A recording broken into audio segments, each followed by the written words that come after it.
Hello everyone and welcome back to the 41st episode of PandTha Talks.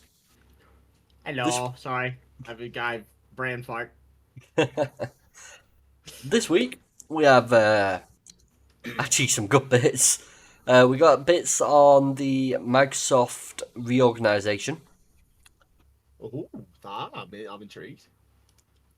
It's an interesting read, I will be honest. Microsoft taking off its hands-off management approach towards Bethesda and ZeniMax Studio. A vision of widespread adoption of virtual reality gaming. Valve's stance on NFTs. And the abysmal update to Disney Dreamlight Valley. As well as this, for one of the first weeks, I'm proud to announce, Will actually has some news for us to cover as well. So, There's a lot of things happened this week, man. What can I say? It's going to be good fun. Oh, I can't wait to talk about Ark. That's going to be my favourite one. Quick disclosure, if you notice Rory sounds slightly more dead than he normally does. One, it's late again. We're recording this late on Friday. I was at work, so we weren't able to record until late. And Rory can't record tomorrow, so this is the time. So we are going to have a slightly tired Rory towards the end. Yay. Plus, Rory was sick, so he'll sound a little strange. Not that he doesn't usually sound strange, but stranger so. True, very true. But with all that said and done, let's get into the bullshit. Yes, let's.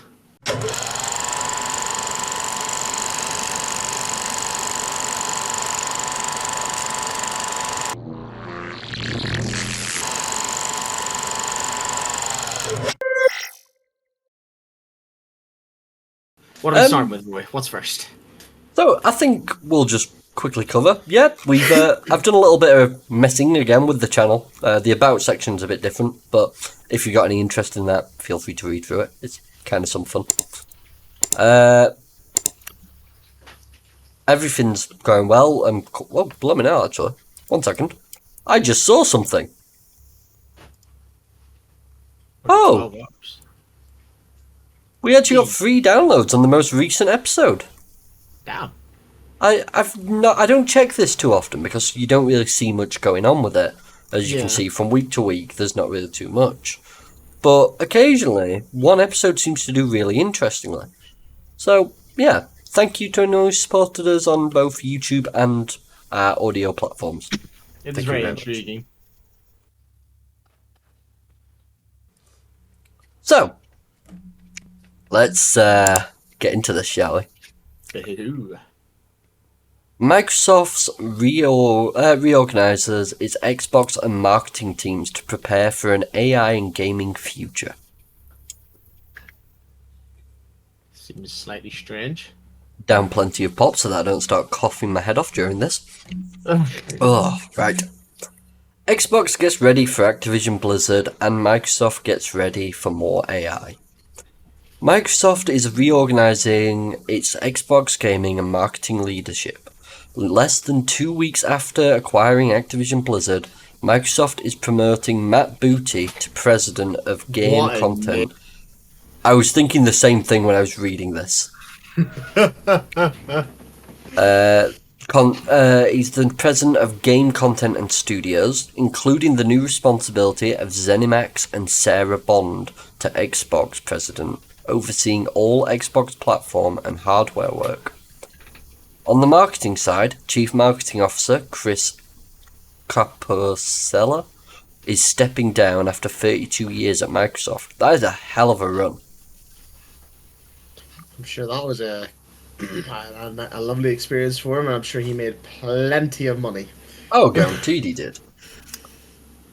The Xbox changes mean Booty will now, I hate that they're doing this, will now lead an expanded organisation inside Microsoft Gaming that now includes ZeniMax and Bethesda. ZeniMax will continue to operate as a limited integration entity led by Jamie Leder, President and CEO, reporting to Matt. Explained to Microsoft CEO Phil Spencer in an internal memo obtained by The Verge.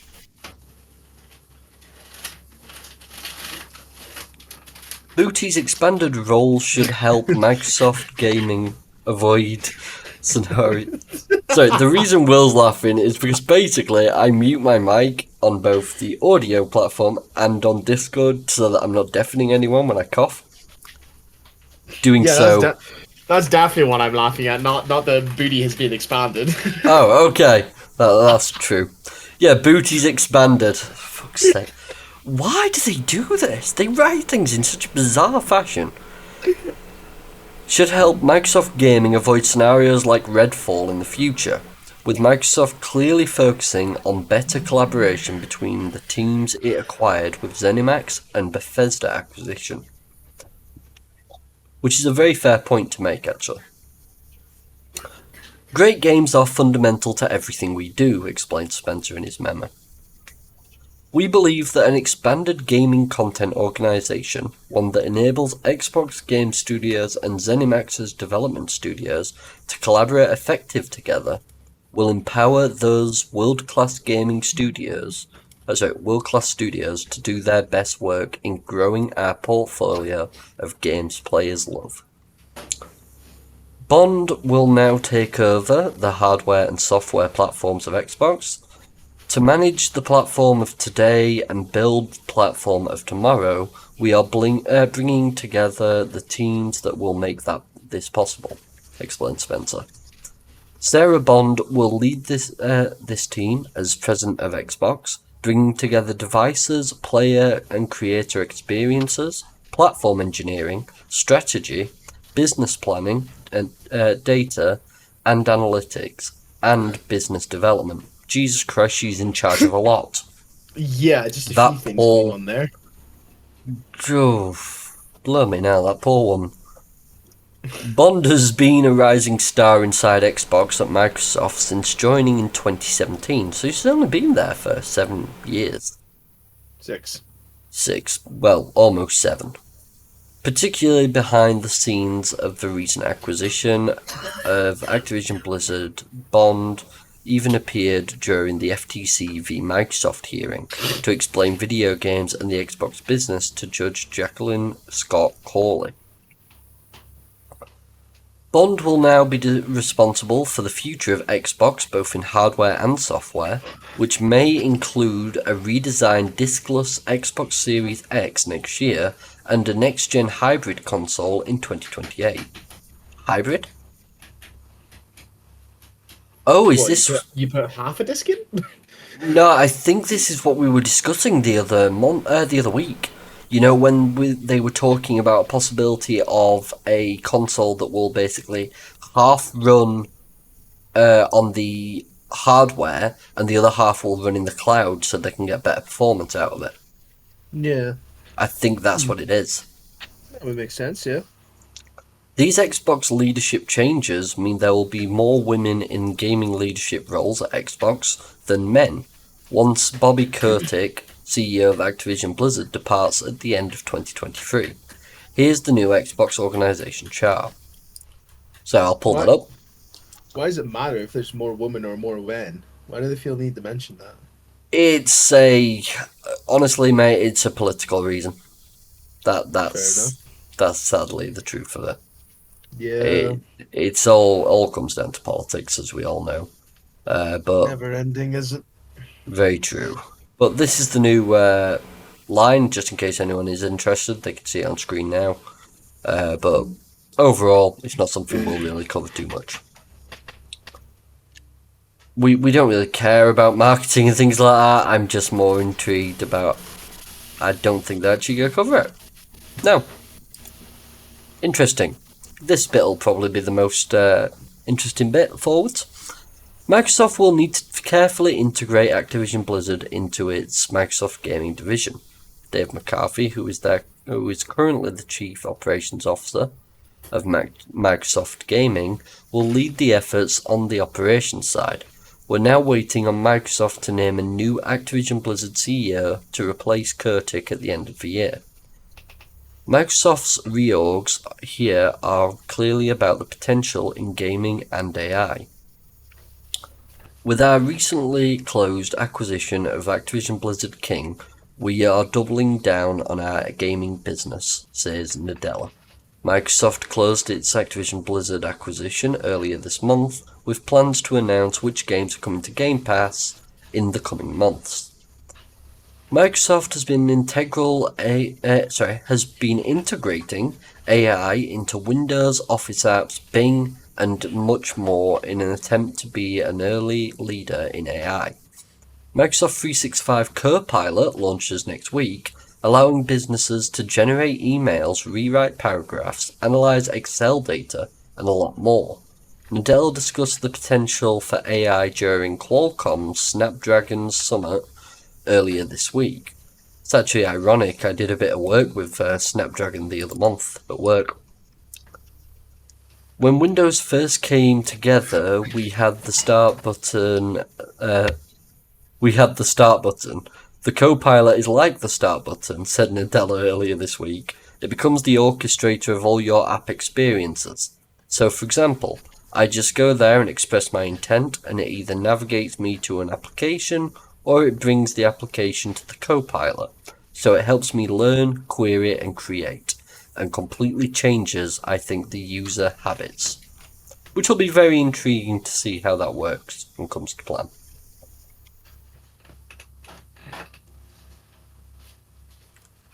Sorry, AI is a interesting topic to me, and I think Will already knows that, but I'm more on the wary side. Yeah, I've not had too much interest in it myself. What are you on about? Talking about pizza with Yoda's always interesting. Okay, that's different. When pizza's always involved, it's a different story. Oh yeah, always gonna be. Pizza, the most interesting thing. Oh. Right. A vision for widespread adoption of virtual reality gaming. I'd honestly love to see it, but I can't see it coming for a while until they make it better priced. The virtual reality VR gaming industry has recently experienced significant strides in the recent years, marked by groundbreaking achievements from tech giants like Apple and Meta. Yeah, just don't bother mentioning fucking Valve. Because, yeah, Apple and fucking Meta are the two that have really pushed for it. Morons. However, despite the excitement surrounding new releases such as the Vision Pro and Quest Pro, the anticipated mass adoption of VR has not materialized. In this article, we're going to go through some key insights provided by 4VR Games CEO Marcus Sigal, an industry veteran who identifies 4 critical areas for improvement. Let me guess. Money, cost. Because that is the major fucking issue. Well, sorry. I can count 3 issues, and one of them is an issue that Valve themselves are trying to tackle. I'll go on actually a bit of a tangent here, but I think it's an interesting one. You know the Steam Deck that came out, Will? Yep. So the reason Valve created the Steam Deck is because they weren't happy with what they did when they created the most recent VR headset. You know, the one with finger tracking and all that shit? Yeah. They weren't happy. Wasn't it really laggy though? Like there was like a good half a second at least delay between like your fingers moving and then the tracking moving? No, it was actually really well done. The reason they weren't happy is because they don't want you to have to pay for a gaming PC to use it. Yeah. So then they made the Steam Deck to prove that they could make a PC on such a small scale that it wouldn't be an issue.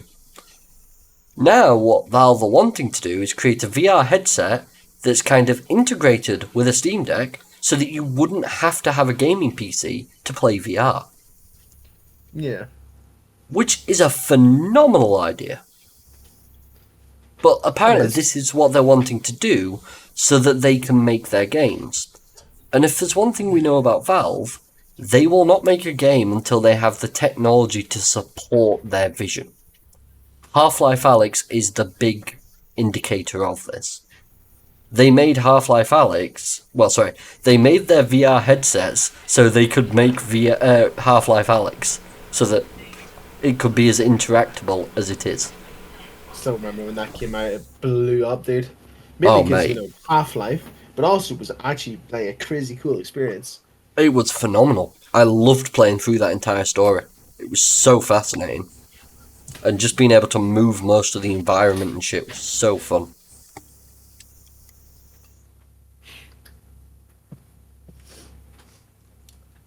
So, yeah, that's my little tangent, but that is one of the major things, in my opinion.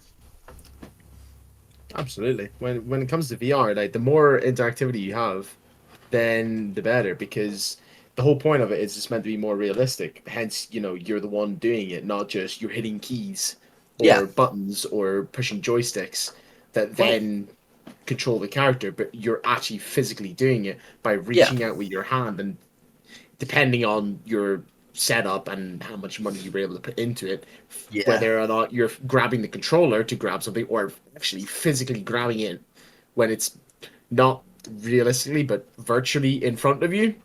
And it does feel like you're grabbing it, except obviously minus like the weight and stuff like that. But still, like, it's the closest thing we've got so far, and it is a really cool experience. 100%. See, I'm in sort of a mind at the moment, and this is a stance I feel I need to take on this. I think the reason that Valve have done better than Apple and Meta in creating VR headsets is because Valve don't just create the technology, they create the games. Yeah. They're looking at it from, we're game developers. We want to create an experience that can do this, this, this, and this. What would we need to do tech-wise to get there? Whereas most VR headsets, I mean, look at Meta. How did they go about their most recent one? They've added what's called hybrid reality, which is basically a mixture of your real life that you can see around you and virtual reality. And it's seamless, it's pretty good. I've been seeing a lot of that, and I've seen they've also got like finger tracking too, but that looks very delayed. It does. Like, I know on my Meta 2 really, it's delayed. It's really cool, and I've seen people like sitting there like there's one. I'll tell you basically the one I saw was like Lego pieces on your table. Yes. You would like tap the controls together twice, and then it would turn the finger tracking. But it did look like there was a massive delay between moving your hands and then the hands that you would see actually moving as well. Like it would be basically your controllers, I suppose. No, I get that. But that's the thing. I'm a lot more interested by what you can do with controllers. As interesting as it would be to be able to just pick things up with my hands themselves, it wouldn't feel the same as, oh, you're supposed to be holding a gun. All I can feel is flesh. You know. You're a little intense there, Rory. You want to feel flesh while playing VR? Well, that's for my off time. Do you like to feel their flesh ripping off their body as you tear them limb from limb? Yeah, let's go with that. Oi, calm down there, you. But no, I think that is the reason why Valve does so well. Because they build the tech knowing that all the games industry is going to benefit from it. Whereas Valve and Apple are more, we're going to benefit from this. Because it's going to bring in a lot of money. And I'd say that's one of the bigger differences. So, these enhancements are poised to reignite the momentum towards widespread VR adoption and propel the industry toward an estimated revenue of $28.89 billion by 2026. That's a lot more than what I thought. Just a tad. Yeah, just a bit, yeah. Empowering developers with data. In the dynamic world of VR gaming, the adage, if you can't measure it, you can't manage it, holds true. Developers face a significant challenge in the absence of comprehensive user data. Marcus Segal emphasizes the necessity for major headset manufacturers like Meta, Sony, and Apple to prioritize providing game developers with detailed analytics. This includes precise demographic information, engagement metrics, and retention benchmarks. By sharing this valuable data, developers can make informed decisions about game design, content creation, and marketing strategies.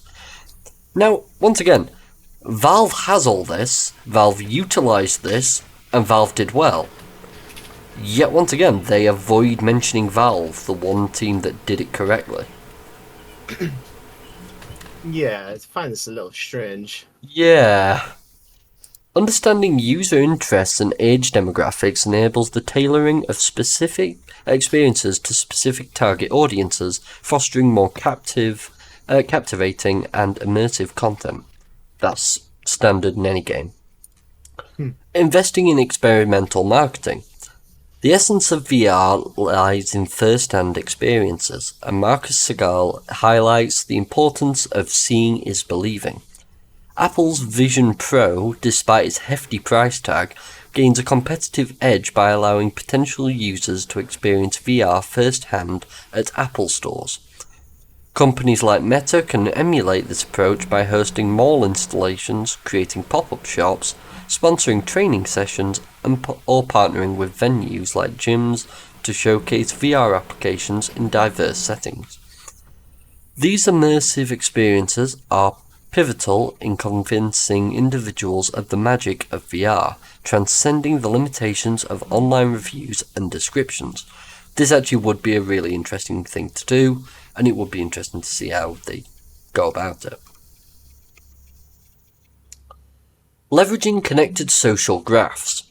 Virtual reality, by its nature, is poised to foster human connection. However, the VR industry has yet to fully capitalize on the potential for users to engage with their broader network. Marcus Segal advocates for making it easier for users to find friends with headsets, see who is online, and schedule joint experiences.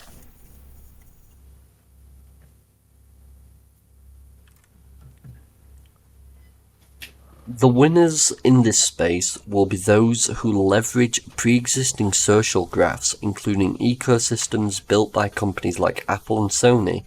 Enhancing cooperation and engagement within these networks is not only crucial for growing user numbers, but also for ensuring continued user retention. I'll be honest, he's got a bit of a point there.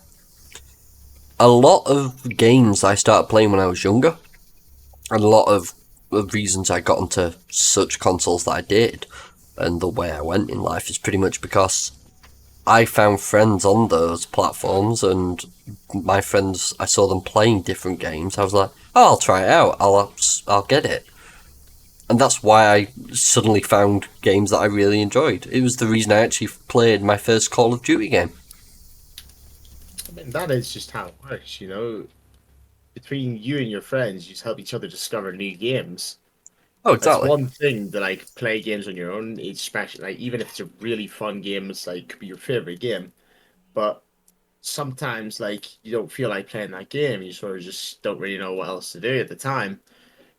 But then you have your friends that can just randomly recommend games, or as you said, you see them on a game and you have a look at it, and suddenly you're looking at a game that you didn't even know existed that looks like you might really enjoy.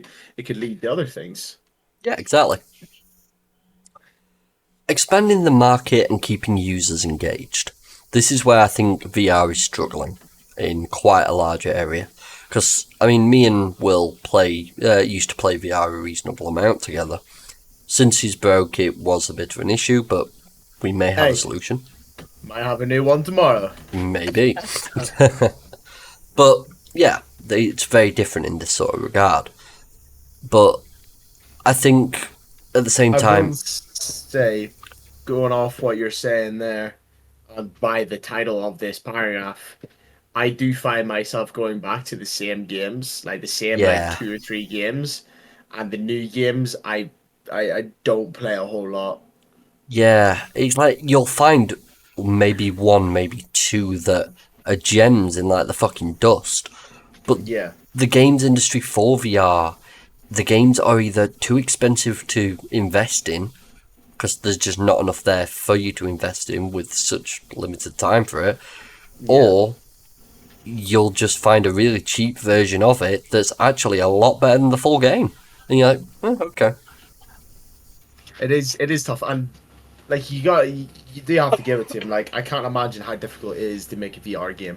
Like Oh, yeah. being a normal game developer of your standard PC kind of games or console games or whatever, it is a challenging feat of its own. But I can't even imagine how much more difficult it must be to do VR. It's got to be Because horrific. there's got to be like so much more, and the fact that you have to make things interactable with your hand and the things you're able to do in comparison to a typical video game, like it's unthinkable that we've even reached this stage, let alone struggling for new games. Oh, true. So, expanding the market and keeping users engaged. UR caters to a diverse array of interests, from gaming to fitness to education and exploration. However, there exists a common misconception that VR is solely for gamers. Marcus Segal... Go for it. Yes. No, At I least don't... not for me. Like, don't get me wrong. For me, it is for games. Like, the fitness part of it is great. There's a lot of education in it, and it can help with younger people who like maybe are limited to doing certain things because of whatever might be going on in their life. And it can help them. It can help them learn things, or again explore things. Like even if it's literally just being able to go for a walk in a park. Yeah. You know, there's plenty of stuff like that. But for me personally, it is for gaming. But if you just simply search for it, there's plenty of stuff there for all of those things. Oh, I fully agree. And to be honest with you, VR is one of the weird times I can admit. I get a bloody workout playing that thing. When you and I play as well, absolutely. We're there running around like a pair of lunatics, just like we did in real life. Yeah. Honestly, we played VR together for like 2-3 days straight, and we got to the point that I had to take a break like every hour and a half, 2 hours, because I was just sweating buckets. Yeah, it definitely does give you a good workout. Don't get me wrong, I will say it's probably mainly gamers that would like that you would actually hear talking about VR. Like Yeah. I outside of games, I feel like not too many people talk about the VR experience and what they do with it. But I'd say there's still plenty of them that do use VR and not solely for gaming. Yeah. Plus, you know, there's also NROP. What? It's a certain word backwards. What word did you say though? NROP. Oh, okay. Yeah. Okay. Everyone can figure that out. It just stops us from getting decentered. Mm-hmm. Don't you know my experience with trying to find VR games on Steam? Oh, yeah, I do. That, I'll not delve into that. I don't really have to. They can make the jump straight there. So annoying. It's so just annoying. To push. It's not that he's searching for those games. He's searching for regular VR games. I literally just filter it to VR. And I'm trying to just find new games because this is when my headset was working. This is when me and Roy were trying to find more games to play. Yeah. Which would have been around the time that we found... What is that game called again? Let me quickly check. I actually have a VR tag. After the fall. Yep, so after the fall we found. We were actually just going to start a new game, just as his VR headset properly hit its peak of destruction. Oh, the military one. Yeah. And I tried to aim at a guy and was just slowly rotating left and was just nope, I'm done. Because that'll probably be the game. No clue what it was called. Tactical Assault VR. That's the one. But that'll probably be one of our experiences when we eventually get back to it, so that we can actually give it a try. 69 minutes, perfect. That shows you how long it's been since I played VR, though. You last played that in March. Yeah, exactly. So it's been sad. 7 months, nearly 8 months since I've been able to properly play VR. And that's the thing, I struggle to bring myself to go on VR because no one else has it other than you, and without other Yeah, people to play with, VR kind of doesn't feel it the is. same. It is tough. Like when I was saying about going back and playing the same games, that's mainly HGVR, hot dogs, horseshoes, and hand grenades, Yep. because it's so much fun and there's so many guns and they're constantly adding more guns as well. Like they're still updating it with more and more weapons. Oh yeah. So there's always something to play around with.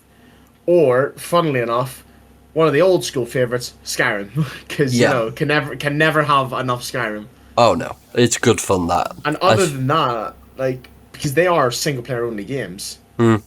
and I would love, I tell you this every time we talk about VR, I would love to see HVVR become multiplayer because it Yeah, could just be so much fun just shooting guns together. you But and me would just take other the than piss. that, oh, absolutely. Other than playing those two games, any other game would be a multiplayer game, and it's Yeah, hard to find not only a good multiplayer game, but then to have people to play them with is really tough. yeah. I mean, you and me, we both know if we had a VR game that we could play together, we'd be on it instantly. Yeah. This screen isn't visible to them, it's just us.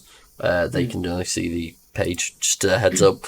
So I am just searching for VR games at the moment, just on there, but I don't want to show it because, once again, Yeah. The inappropriate thing is, the thing is things. though, you know me, I'm like always on gaming, Yeah, especially throughout the week. If I'm not working, I'm gaming. yeah. So all it is you just have to let me know when you're ready to play, and I'm like, cool, I'm already on, let's go, and Oh that's it. yeah. We just go from there. It's just finding a game for us both that we can, Yeah, sit and get into together as and well at I will that. admit, it is typically like first person, typically shooter, but mostly first person. Oh Because yeah, like some of them aren't necessarily shooters because it's more like melee combat, which is just as good because it can be really satisfying. But especially in VR. finding a game that's not only like a decent length, but has like a lot of different weapons to use. They all work, or not necessarily all, but at least most of them work like well or decent at the very least, and have a good feel to them. Yeah. It's hard to find one like that that has the things you're looking for that can keep you like well entertained and keep you interested. You don't get bored because you're using the same thing, doing the same thing over and over. No, I fully agree, mate. I really do. It's been sad, to be honest, because if you want to know, my favourite game series that's on VR is the I Expect You to Die series, the single player, and the puzzle games. But every intro to each of these games is, like the old James Bond opening screens. Yeah, through It's the that. eye. Yeah, it's that, except they've got their own song created for each opening. Hmm. And it's phenomenal. I actually got my partner to sit and just watch the openings, and she fell in love with them. They're It does. really good. It surprises me how like more games aren't that are would used to be like typically single Wait, player. what? Yeah, you didn't hear? It's coming. No, sorry, I just found out about Arizona Did we not Sunshine actually talk 2. about this? And the first thing I said to you is I hope it's gonna have manual reloading. I don't think so. I swear Possibly. it was very very briefly mentioned. Huh. All I But can hope is that it's going to be multiplayer, because it comes out in December. well, the first one is, so I'd like to think so. Yeah. Because if it But is, that that will be a game. yeah, online co-op. There you go. To your right there. Hey, we're So sorted. that is something that surprises me. How like more games, like near enough every game isn't multiplayer. With how Yeah. things are and how things are going, especially now with like more cloud stuff happening, more just everything going digital. Like online is becoming bigger and bigger. Not that wasn't already like basically the biggest thing in the history, Oh yeah. but like it just amazes me that like those games don't have the option, even if it's like a carry on from the storyline because like they want that specific experience for you to have, Yeah. but then have options for like carry on or like some sort of free play version for a multiplayer version of the game because that is like one of my biggest things is when you play a single player game and you just wish that there was a way for it to be multiplayer as well. Yeah. That Don't was get me my wrong, big thing about Skyrim that all that time yeah, ago. that was like sort of followed through with the people that made Skyrim together and other mods similar to that. I have But so much respect for them. But the problem with that is it's so tough to like get it working, especially if you're doing mods and there's no Oh, like yeah. foolproof way made. It makes it so hard. I mean, not yet, but once again, they are still working on that, and that's in the Absolutely. middle of the fucking rebuild, which is Yeah, just mental. they're putting in crazy work and they're doing God's work, honestly. Oh yeah, I'm so So impressed with them, and I think honestly, hats off to them. it just surprised me that things for games getting released this day and age, it's not like just accustomed to have multiplayer. Yeah, I fully agree, mate. I really do. So, let's get back off our tangent, shall we? VR, man, it's always been one of my favorite things since I first played it. I was actually can't remember who I was talking to. I think it might have been Sal when we were talking last night. I don't even remember what like got me into VR. I just remember I ended up getting one and ended up absolutely loving it so much. Oh yeah. And just being able to actually shoot the weapons instead of just left click a mouse, it's just so much more entertaining, dude. Oh, 100%, mate. The day you found out I had one and you saw me launch it, you went, "Get on, we're playing, get on." Like, okay, cool. I'm happy to find someone who actually has one. Little did we know we'd find each other a long time ago. We just weren't aware of it. Oh yeah. So, we'll get back to this now. However, there exists a common nope, we've gone through, there we are. Marcus Segal suggests addressing this misconception by showcasing VR applications tailored to individual user preferences. Not just the most popular ones. Accessibility is key, and efforts should be made to make VR games inclusive for people of all abilities, with a focus on seated/lying down play and one-handed play. Safety is paramount in the immersive VR environment, and player protection features such as opt-in virtual barriers and effective parental controls need to be central to the user experience. Furthermore, building habits through tailored push notifications, alerts, and ongoing challenges is crucial for sustaining user engagement. Dude, I remember how happy I was when I found out that the Guardian option, well, well, the Guardian was an option. You Yeah. have to have it there because it was so annoying and would break the immersion of playing the game so much. And when I figured out that you could just literally not have it, and then it's like warns you with the safety things, like it's your own risk, and like you can just step around everywhere, and obviously like you get used to your play area Oh yeah. after a little bit of time, even though some every now and then you would still smash your hand off your desk because you're an absolute idiot. I'll be honest, mate, I need to disable mine. It just aggravates me too much. Yeah, that's what like. See, once I figured out you could, I never have it on again. Yeah, I'm And going to find a it's- way to disable it. Even when you're like, once you get comfortable with your player and you do know like where your boundaries are, even though there's no boundary that shows up when you get to it, it's great because when you go like too far, but you know you can still go further, but you know then you're like off center and you're not perfectly certain where everything is around you. You can still go there like it's very slowly because you're wanting to like break a game or reach further than something. Yeah. It's perfect for my agendas in games, you know. Oh yeah, breaking everything. Yes, so it was perfect for having that extra walking space. I just angle myself to the other side of my room and then start walking there instead of moving there in game. And typically, I can walk through any wall or barrier that I want. I don't blame you. Ready for the future of VR, for the VR future. While the VR gaming industry has witnessed remarkable progress, Marcus Segal's insight shed light on the challenges hindering broader adoption and increased engagement. By addressing these areas of improvements, such as providing data to developers, investing in experimental marketing, leveraging social graphs, and expanding accessibility while ensuring safety, the industry can pave the way for a mainstream VR gaming moment. With the right approach and strategic investments, the limitless possibilities of VR can captivate both gamers and non-gamers, unlocking a future where virtual reality becomes an integral part of our daily lives. which is fine as long as they don't start doing a Ready Player One and advertising like this. I was just gonna say the future of VR, if you're not jumping to Nerve Gear, which will overtake it, is basically what Ready Player One has. Is where you have the full body suit, you have a treadmill that runs in every direction that you run, like against every direction that you run, rather. We already have them. To mean that you can walk and run. But I mean like more accessible, not you need to have like this whole ginormous setup. Yeah, they have actually made them smaller. Weirdly. There's still a lot of work to be done though. Oh yeah, there is. As I was saying, like when that becomes the normal, then that's the future of VR. Is that, and then if you try to go any further than that, as I said, then you're just jumping to Nerve Gear. See, I'm fine with either or. Oh, I would very much prefer Nerve Gear. Same. Like, I'll take the first as a temporary, but give me Nerve Gear. Please.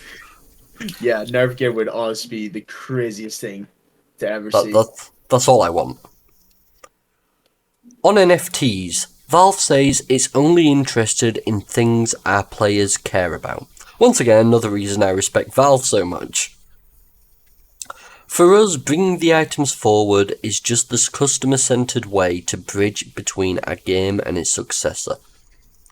So I had a brief read about through this, and I am going to skip over certain bits. I'm not going to go through all of it, so don't worry too much. Counter-Strike 2, the first direct sequel to one of the most important games in PC history, released on September 27th, after roughly 6 months in a limited test period.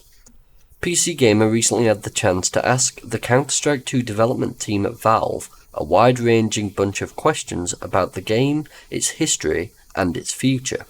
And one of those was a weird crossover with one of the most despised technologies on the fringes of gaming.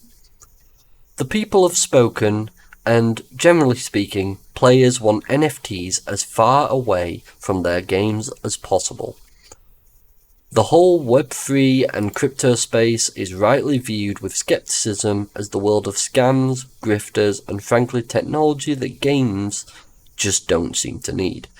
I will just quickly add, because I'm going to skip over this next little bit. NFTs, they're a type of cryptocurrency. You've probably seen them with the ape pictures that went around at one point. Basically, you get a token, which is a picture, and you own that token, and you can sell that token for real money. It's a part of cryptocurrency. It's not doing very well. Some people are trying to make games based off it. None of it's gone well, and it's just created a load of scams, to be honest with you. So, now you can easily pick holes in the... If we accept it at face value for a moment, then Counter-Strike 2 has just become the first series to actually do it. When the big CS2 announcement arrived, an important aspect of it was that players' inventories, and in particular their gun skins, the basis of an entire third-party economy, would transfer from CSGO to CS2. And they did flawlessly and seamlessly. I asked the CS2 team how they felt about accidentally or no validating this core concept of allowing players to retain inventories across different games. This quote is from them. From the start of development, we knew that CS2 would ultimately replace CSGO, says the CS2 dev team, and we wanted to ensure that players could keep as many of their CSGO skills and items as possible, I think I'm supposed to say skins and items as possible. So early into the process, we started the work to support all of the CSGO weapons, stickers, agents, and music in CS2. There were non-trivial challenges in getting older items to fit into the look and feel of the new game. But the What's that? Quite a bit of interference coming down your mic when you're talking. Is that? Yeah, that's better. Whatever way you were sitting, I don't know if you're sitting too close or something. Yeah, probably. When you said is there was none of it. Right, is that alright then? That's perfect. Fantastic. Sorry. No, it's alright. feel into the new game, but the feature was something we knew would be very important to the players. For us, bringing the items forward is just a customer-centered way to bridge between a game and its successor. Some people talk about NFTs in the context of Counter-Strike items, but to be honest, we don't know enough about NFTs to weigh in on the conversation. We just try to make the best decision we can about the things our players care about. Valve employees aren't exactly going to come out and say that NFTs suck, but that last line is probably as close as you'll get from an outright dismissal from the company. That, to be honest, was the bit I wanted to focus on. Because they did it right. They didn't implement this NFT crap, and I'm happy they didn't. I have to say, though, man, see the whole CS or Counter-Strike marketplace, I think is absolutely absurd. Oh, it is. The prices, the knife skins and whatever else go up for, I think it's just absurd. Well, that's the thing. That was all created by the community. I know, and I have no idea how it managed to get to that point, but I think it's absolutely crazy. Oh, it is. So. Oh, I'm seeing the title of this, and this is already not going well. Yeah. This I'm getting actually Destiny vibes. Was told to me by my partner. She is a massive fan of this game, and she told me about it, and it kind of annoyed me to a level that I feel is quite right. So, Disney Dreamlight Valley ditches free-to-play release plan and announces a major paid expansion. Those are two things you don't want to announce in the same fucking announcement. No, if something's meant to be free to play, it's meant to be free to play. So if you say you're changing something free to pay to play, then it's not going to go down well. This is the interesting part, mate. The game released, and basically for its early access just over a year ago, it was made clear that they were planning to become free to play eventually, once that they'd finished early access and become full. Yeah. They sold the game for a price so that you could get into the early access, but then it was going to be free to play eventually. Yeah. And now, 12 months later, they've come out and gone, actually, no, we're not going to be free to play anymore. Oh dear. Yeah. So, this is basically what's happened here. Popular licensed life simulator Disney Dreamlight Valley will no longer transition to a free-to-play model when it drops its early access moniker. Developer Gameloft revealed today that the game would leave early access on the 5th of December, but retain its early access price point, and indeed it will also get a pricier physical and special digital editions with extra currency and cosmetics bundled in. Now, during this early access phase, they had a way to purchase a premium currency so that you could buy star paths and things such as that, and I believe some cosmetics. But this premium currency could also be earned in the game. I'm putting that in there so that I am not misrepresenting the game, even though I am angry with it. On top of that, there's word of a major new expansion to the game, which will come with a $30 price tag. So that's on top of the price they're already charging? Yep. Disney Dreamlight Valley, A Rift in Time, will introduce new biomes and yet more characters to the base game, and is set to be fully detailed in a video showcase to be broadcast next Wednesday, 1st November, at 5 PM UK time. Dreamlight Valley, is it, yeah? Yeah. So we're currently sitting at £23.79. How much, sir? £23.79. Yeah. Or and then you have there's that price Ultimate Edition for £57.59 or Deluxe Edition for £40.63. Yeah. Which I think is just giving you, believe it or not, the in-game currency. Yeah, because you can get everything with that. Yeah. So if you pay for the base version, you're paying essentially £24. $30, is it? Yeah. For the expansion? $30. So you're essentially paying another £25 on top of that to get the DLC. So for a game that was supposed to become free to play, is now going to have two separate price tags on it. Yeah, which is just mental. Disney Dreamlight Valley launched in early access just over a year ago on the 6th of September 2022 for Nintendo Switch, PC, PlayStation 4, PS5, Xbox One, Xbox Series X and S, and was made available through Game Pass. That was a lot to say in a single sentence, I will be honest. And caused me to cough my lungs out. Oh dear. Currently sold via a Founders Pack, the game was eventually intended to become free-to-play and funded by various monetization options, which have been slowly added over the last 12 months. So yeah, it was supposed to be funded by the monetization. But now they're keeping the monetization after working on it for 12 months, and it's no longer going to be free-to-play. The Life Sim now offers a premium in-game store and a monthly season pass, funded by a premium in-game currency. Gameloft's blog post today suggests that this would continue alongside further free content updates, which add new characters and realms and items. It is not free, it's just called an update, because you're paying for the game.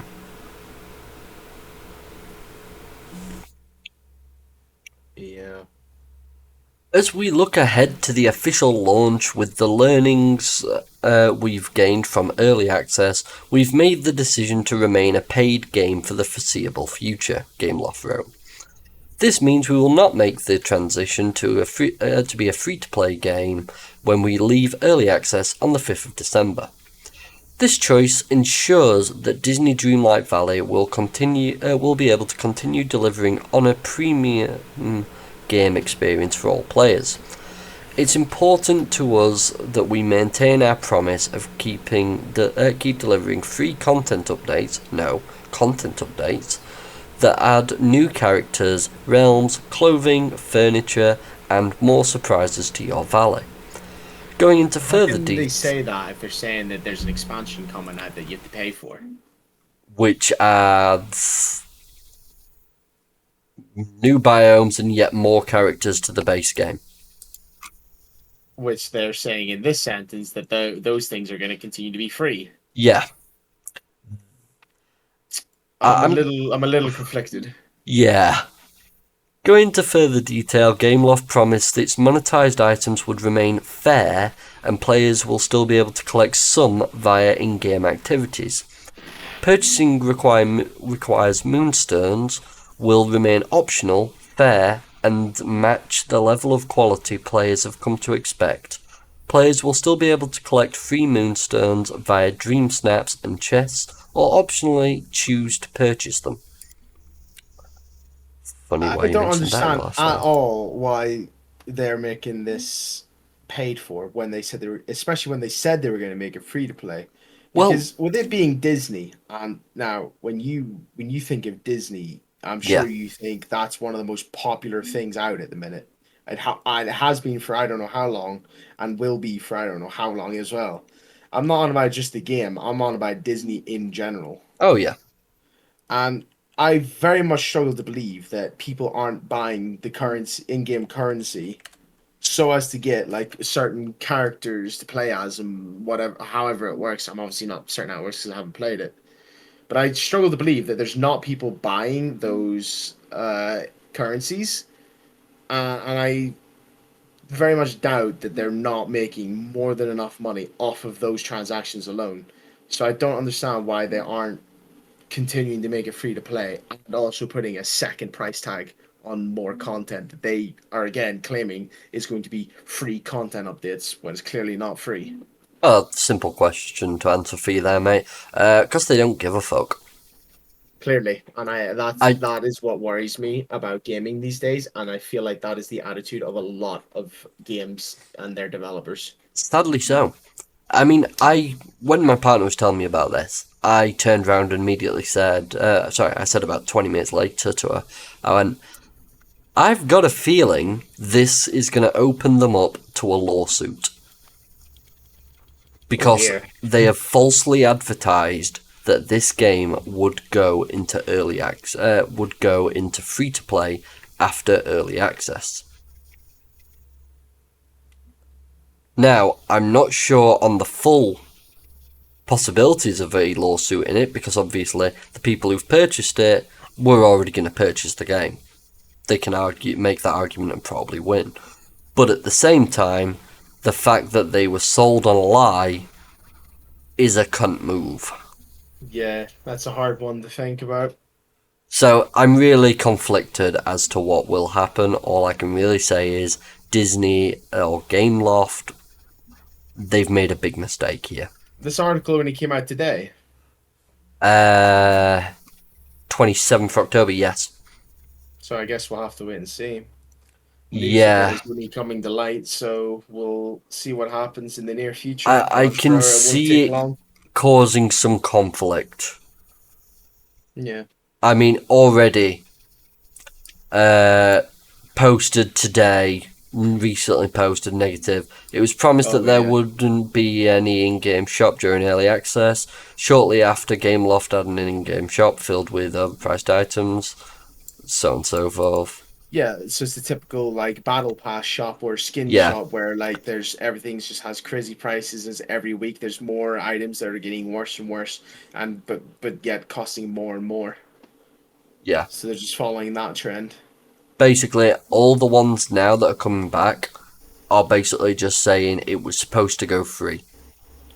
Yeah. And that's causing a lot to suddenly drop negative.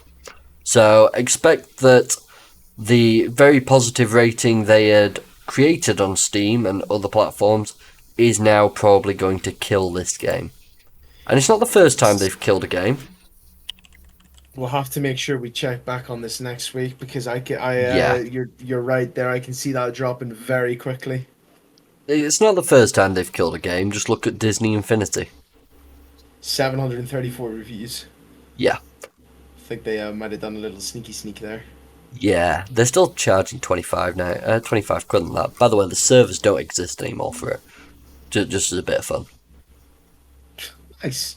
Yeah. But you can still pay for it. That's cool. That makes sense. 50 quid for all of it. Just fun, you know. Anyways, I have gone through everything I had for us this time. So, Will, where shall we start for you? Well, we can start with the shorter ones and save my favorite for the end. Okay. That's going to give me some chuckles. You can go to Overwatch 2 for now. Overwatch 2. You can see the state it's in. Just look at that red text. 11% positive out of 202,322 reviews. Yeah, I think it's safe to say they have went really downhill. I'm not sure what happened because I don't like Overwatch. I don't care for it, so I didn't keep up with it. But my goodness, I did not realize just how bad it was doing. That franchise is dead. Mm-hmm. I mean, I think this is a Halloween event they're trying to advertise here. Must be. Whatever they've done, though, it's clearly not been for the better. I reckon it's cosmetic. I mean, as I just said, every game is following the same trend at the minute with that sort of stuff. I mean, mate, in the last 30 days, 12,000 reviews come through. That seems like a large chunk. Piece of garbage. You have to count freaking cubes to create an account. Toxic community, toxic administration, and stupid changes made by incompetent developers. I would not recommend this utter trash. The one below that saying they can't even log into the game. Yeah. Ah, look at that. Blizzard won't help with recovery. Oh, Nice. I know the feeling. Here's a list of games where you can get 50 games. Yeah. It's really bad. Got bullied by a group of sad people. Leave the match to not escalate it. Get forced twice to the same match again. Get suspended for queuing for the next 2 hours for it. Fuck you, Blizzard, for endorsing bullying till death, you sacks of shit. I need to address this person's a mild hypocrite. Game is meh, so look at this instead. Enjoy. Respect to that person. Here, I will leave the cat. Friends who pass by can pet it and give it a thumbs up. Overwatch 1. Yeah, there's with loads of people just linking TF2, by the way. Yeah, I'm not surprised. Click that. 998,839, 93% positive. Wow. 9,000 of those were recent, and there's a 94% positive. I want to see what a negative review for this game looks like. Bots. No sex. Don't play, not enough German girlfriends to go around. Oh my god. It copied Grey's mod. Oh dear. So there's a few bits about cheaters and stuff like that for an old game. You can deal with that. Oh, why am I not surprised? But yeah. So, anything else?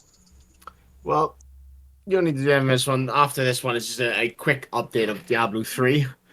Oh, yes. There is this current season of Diablo 3, which is season 29, will be their final season of content anyway. So this season is the last season that they will be making anything new for the game, supposedly. And after this season, they will rotate through all their currently made seasons. For how long, I don't know, but basically next season will be season 1. So I don't know if they'll call it season 1 again, or if it'll be season 30, that'll just be like a copy of season 1. But enjoy the last piece of brand new Diablo 3 content. Diablo 4 is still in the absolute shit. I'll be honest. Season 2 is delayed. Price is overpriced. Replayability is non-existent. They fucked up, basically. Yeah. I'll be honest, when you told me about that with Diablo 3, the first thing I thought, and I turned around and said it to you, that is many years of content to go back through. Very many, yes. It's a lot. If you think about it, one season is roughly 3 months, maybe more. Yeah. And you've got 29 seasons of that, so you divide that by at the very most 4, and you've still got 7 years of content to replay through each time. And if you're only after one thing from one season, good luck. Enjoy the grind. Yeah. I missed one thing from season 15. Yeah, you're going to be waiting about 4 years to get to that. But I have some a very interesting last topic for you, Roy. Oh, go ahead. Go ahead and search for Ark. And go to their latest release. I don't even need to. I don't even need to. Oh, it's gone now. It was here when I loaded up this morning. Survival Ascended, I believe. Is yeah. I was aggravated when you told me about this. And it seems like I'm not the only one. Yeah, so the reviews are already at mixed. Less than 50%, so in my opinion, negative. But if you just scroll down, Rory, to the comments, and you can find... I'm sure you'll find them pretty quick. I want to see the NASA PC that this game was tested on before releasing to the public. Yeah. Actually, look at that. That's the exact words I was going to use. The game is apparently in a piss poor state. And that guy's saying, just piss poor optimization. I'm not sure where the comments will be at this rate, because I'm sure there's many more. But there you go. There's one. The RTX 4090. Up one. I like that joke. The optimization of this game is at an all-time low. There are basically people out there with the best specs you can currently get in PCs that can't get even a 60 frame rate. 60 frame rate. Yeah. It is abysmal, basically. There was something, when you sent me this, there was something I responded to you with. I can't 100% remember it, but I remember I was livid. That way. 1 second. So, the reason I was annoyed was because when you sent me the screenshot of all this, I saw this. Yep. And all I could think is, one, you're now charging for the same game, just in a new engine, which is usually done free. Two, it's in fucking early access. And free? What I know Will's definitely going to go on to from here. Where's Arc 2? Yeah. Still be on to be announced. It was announced. The game was announced in 2020. Yeah. Its original release date was meant to be 2022. And now apparently, oh, someone's playing Ark Survival Ascended. Unlucky, I guess. Good luck. Watch their PC blow up. Why You'll do get I? a call. You'll get a call from them soon saying there's something wrong with their PC. But apparently, their next so-called release date, I say in quotation marks, is going to be 2024. But from the way it's going, it's very unlikely. But yeah, the reviews for this game, for Ark Survival Ascended, are full of people saying that it is so unbelievably poorly optimized that them having basically the best specs can't even get a good frame rate. Even lower settings, with some like heavy hitting graphical settings disabled, isn't even enough to get 60 frames, which in all honesty, having a 4090, you'd be expecting to get a hell of a lot more than 60 frames, even if you're on maximum settings for everything. I don't know if you just saw. I did message my friend. Yeah, I saw. Yeah.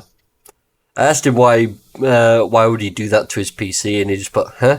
I put, play that poor optimized mess. Just tell him to go and look at the reviews, and then he'll understand. Like, true lore, but I get about 60 FPS on low. What are your specs? Like, just to understand, this guy I went to college with for IT. We did networking together, we did PC building, all that stuff. He has a comprehensive knowledge. Well, roughly. He wasn't the smartest tool in the shed, but still. He has a 3060 and an R7 5800X3D. And he gets around 60 frames on low settings. That's fool. That's more than an ouch, mate. Good luck to you, sir. We salute you. Yeah. And your PC that will soon be a burning pile of rust. That's bad, like. But this is a fucking shit show and storm. Oh, it's the servers that are the problem. How are the servers causing low frame rate? I'm just wondering if it's a Payday 3 issue where they're always down or something. But that's one thing in its own. But like the optimization of the game is another issue. Like, what's the point of? It doesn't matter if you can get in to a server if your PC runs like crap. Jesus Christ! This game released 11 hours ago. Wait, really? Oh. Yeah. Oh no.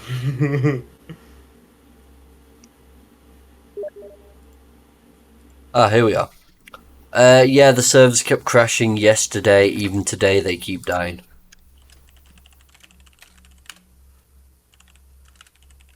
Be great if I could spell. I am sorry for the random messages with a random old friend of mine, but that gives us a bit more of an in-depth look into this issue. So yeah, it's a Payday 3 issue all over again.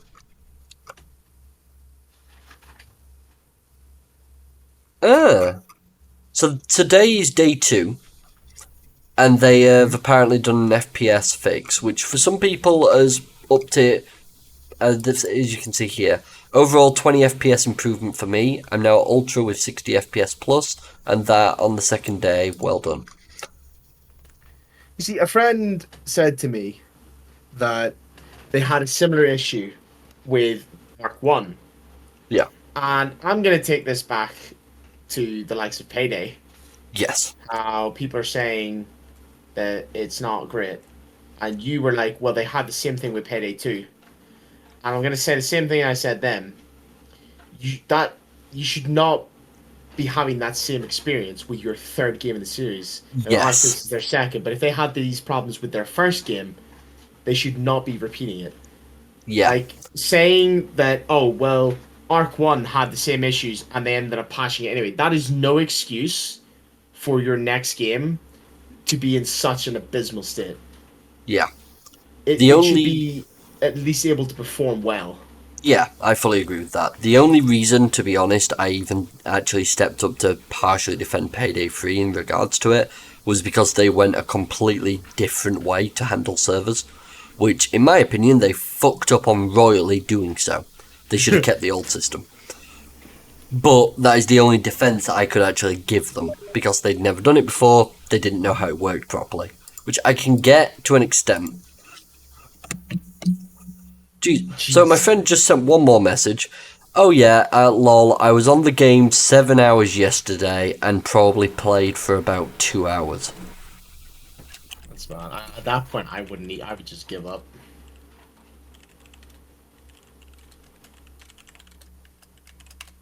So, good to know. It's still Ark.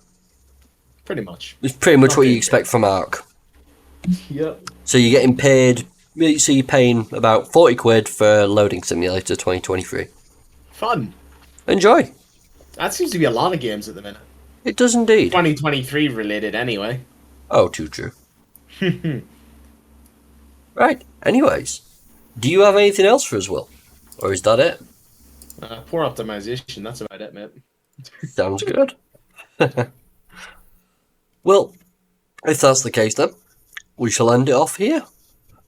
Well, one last note, Rory. Go for it. There might be some VR gameplay coming back to it. Oh, I'll give you an update tomorrow, whether or not I get it.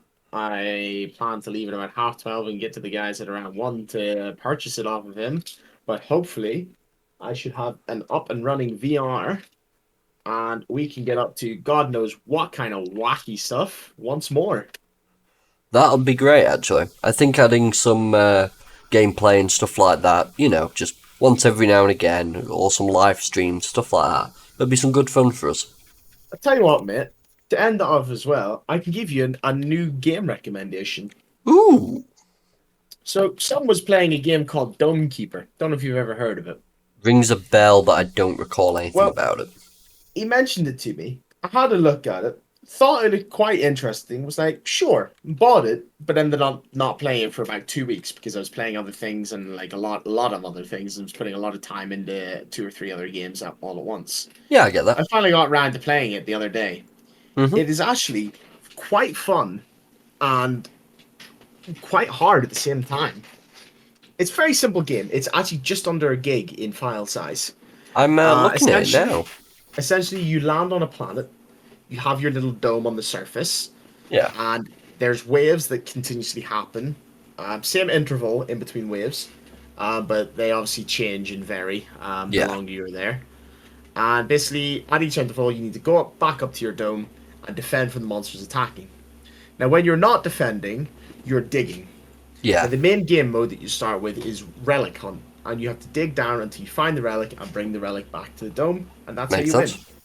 But the in between of bringing the relic back and starting is really fun. It's mostly about time management, but there is, depending on the dome you use for defending, there is quite a bit of skill involved in that. If you want to like take as minimal damage or most of the time no damage, Yeah. you need to know how to use your dome.